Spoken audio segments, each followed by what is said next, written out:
Hello, I'm Jace Nicole, and welcome to the very first episode of Penn Station. We'll be getting into the minds of a new generation of poets. We'll also be speaking with these writers to find out what inspires them and what influences them, and how their words evoke thought and change. And on today's episode, we have a poet from Baltimore, by way of Pittsburgh, by way of outer space. He's also a slam champion and the director of youth poetry at Do More Baltimore. So please, everyone, let's welcome the great Slangston Hughes. Spirituality to me means everything, because everything is spiritual. There's nothing that is not spiritual. There's no way you can get away from the spirit. It'd be as if you got up in the morning and tried to live your day just as your clothes, without your clothes having your body in it. So it takes a very permanent and constant thread in my work. Recently, I felt like I had the meaning of life smack me in the face. And I don't mean like the meaning of life, like what does life mean? What are we here for? No, literally the meaning of life. Like not just life on earth, like the meaning of all life in the universe.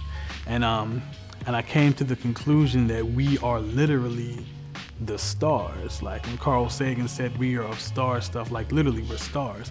Like we are the millions of years later or ago, however you look at it, versions of ourselves traveling here in light form and inhabiting bodies, and then we look up and we see ourselves in a different space and time looking back at us.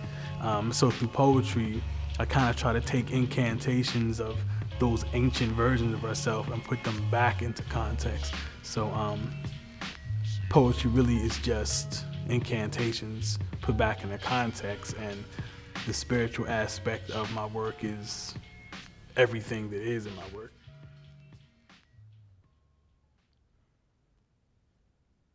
Arguing about religion is like having debates about why babies are cute.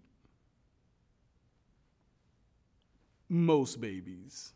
Or like giving a lecture on why you have your mother's smile, when it just is a part of you, like God is. Because God is.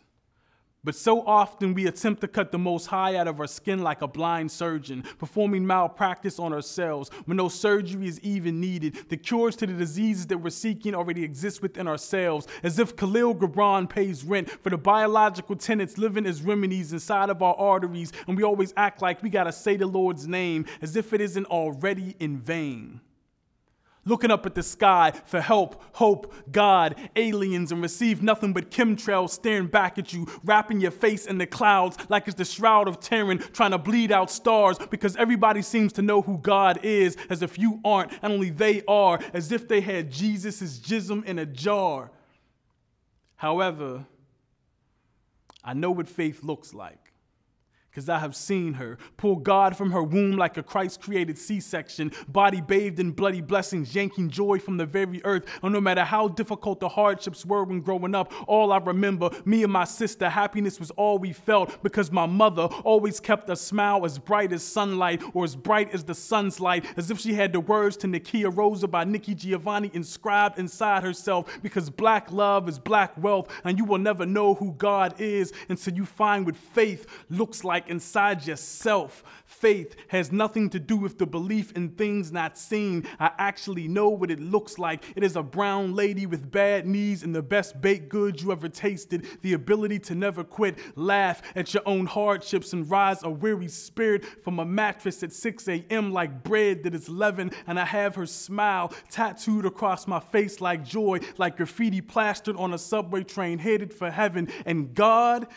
is my grandmother with the divinely given ability to pray force fields in front of households, causing bullets to bounce back. See, I am certain the religion is not real. However, I am sure that God is. I mean, shit, I just told you she's my freaking grandmother, Mary Louise Jenkins, and nobody better not say nothing about Miss Jenkins, or otherwise, that would be blasphemy. And when I die, I want God to be at the burial with a smile in her pocket and a joke in between his teeth, laughing at everyone for crying. And I want the poem on my tombstone to be so short and poignant that you won't even need a single syllable to recite it. Just a thought of thankfulness from my heart to your eyes, grateful for the precious time that I spent here with you. And I bet that God is the best stand-up comedian we've ever seen. But we're always so busy looking for all the answers that we hardly take the time to laugh. And before you know it,